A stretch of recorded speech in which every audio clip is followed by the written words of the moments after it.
विगत वर्षों की भांति इस वर्ष भी भारत के परम पूज्य संत गुरु रविदास जी के 648वीं जयंती के शुभ अवसर पर एक विशाल शोभायात्रा दिनांक 12 फरवरी 2025 दिन बुधवार को प्रातः 11 बजे से निकाली गई। शोभायात्रा संत बाबा प्रीतम सिंह जी गुरुद्वारा का ताल की गौरवान्मयी उपस्थिति में सुंदर झांकियों, बैंड बाजे, डोल तासे, कीर्तन मंडल के साथ प्रातः 11 बजे डॉक्टर भीमराव अंबेडकर चौक, रामनगर पुलिया, शाहगंज, आगरा से समाज के वरिष्ठ नागरिकों, बुद्धिजीवियों व अंबेडकर अनुयायियों,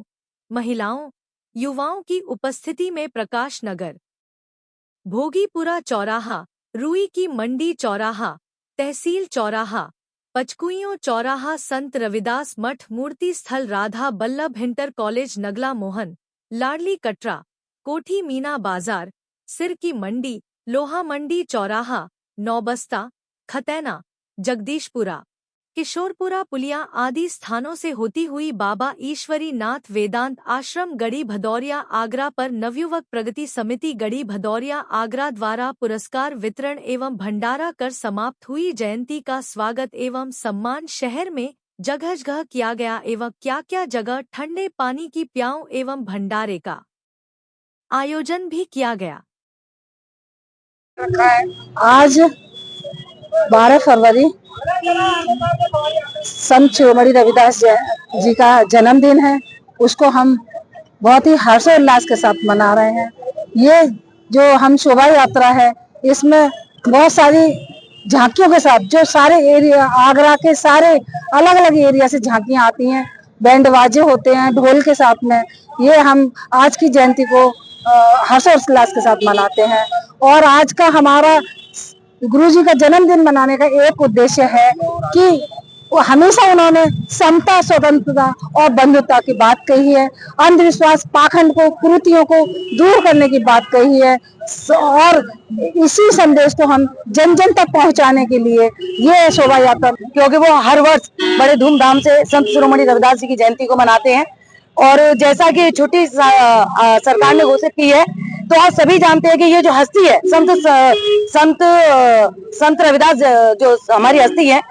तो ये कोई छोटी मोटी हस्ती नहीं है, क्योंकि सरकार ने इनके दिन पर आज छुट्टी घोषित की है। तो आप सभी जानते हैं कि जो संत शिरोमणि रविदास थे,